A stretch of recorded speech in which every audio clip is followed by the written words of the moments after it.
गर्ग संहिता कहती है और कूर्म पुराण कहती है,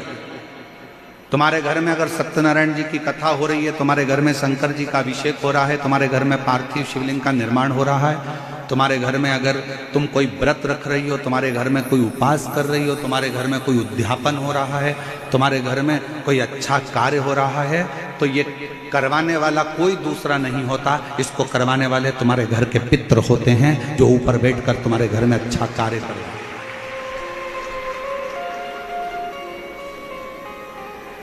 पार्वती जी को अगर शिव जी के शिवलिंग की पूजन की महत्वता कोई बता रहा है, तो पार्वती जी को पूजन की महत्वता उनके नाना नानी ने बताया, पितरों ने बताया।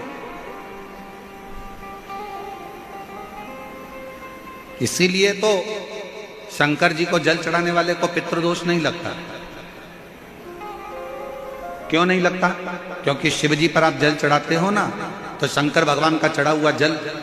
हस्त कमल की ओर जाता है पार्वती जी के, और पार्वती जी के हस्त कमल पर जैसी जल जाता है तो नाना नानी बड़े प्रसन्न हो जाते हैं अपनी नातिन को देखकर कि मेरी नातिन पर लोग पूजन कर रहे हैं, जल चढ़ा रहे हैं, तो पितृ आशीर्वाद देते हैं।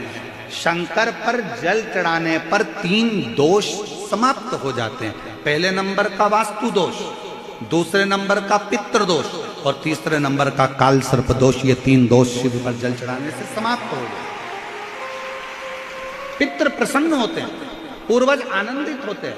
हमारे घर की बेटी आज शिव की आराधना कर रही है, हमारे घर की बेटियां हमारे शंकर की आराधना कर रहे हैं, शंकर की स्तुति कर रहे हैं।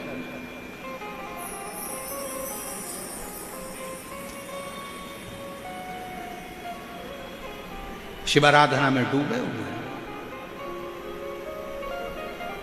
कितना भी पितृदोष हो, कितना भी, बेटों की शादी नहीं हो रही, बेटियों का संबंध नहीं आ रहा,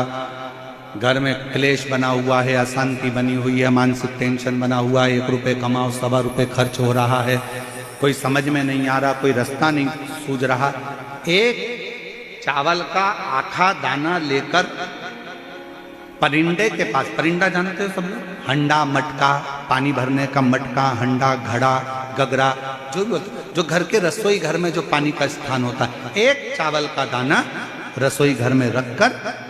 उस चावल के दाने को साथ में लेकर और 1 लोटा जल हंडे का, मटके का, परिंदे का, घड़े का भरकर जाइए और वो परिंदे का पास का चावल का दाना और 1 लोटा जल, पहले चावल का दाना शिव जी के शिवलिंग पर समर्पित करो, फिर 1 लोटा जल, जहां जलाधारी होती है, जलाधारी इधर की है तो आप इधर खड़े हो, जलाधारी उत्तर की है तो आप यहां दक्षिण की ओर खड़े होकर शिव जी पर जल चढ़ाना प्रारंभ करें। यहां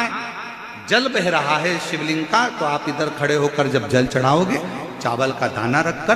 कैसा भी पितृदोष हो वो सारा पितृदोष समाप्त होता ही है और घर में शुभ कार्य होता है।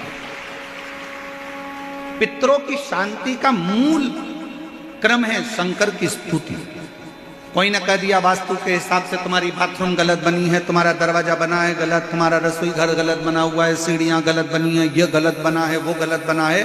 सारा तोड़ तोड़ा के तुमने बार बार बनाया, सीढ़ी इधर लगा दी उसके कहने पर, तुमने बाथरूम उधर बना ली उसके कहने पर, उसके बाद भी घर में शांति नहीं है, पूरा वास्तु के हिसाब से मकान बनाया, पूरे वास्तु के हिसाब से घर बनाया, उसके बाद भी अगर शांति नहीं है तो कुछ मत करो, 1 लोटा जल शिव जी को चढ़ाओ और शंकर जी को 1 लोटा जल चढ़ाकर वही जल अशोक सुंदरी पे चढ़ाओ, गणेश कार्तिकेय पर चढ़ाओ और वही जल उठाकर थोड़ा सा लेकर आओ, घर के 4 कोने में उस जल को छींटना प्रारंभ करो, वास्तु दोष अपने आप समाप्त हो जाएगा। आपको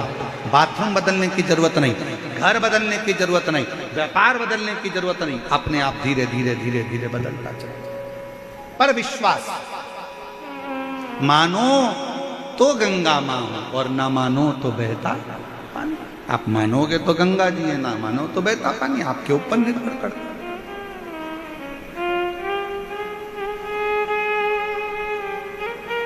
और विश्वास होगा तो शिव मिलेगा।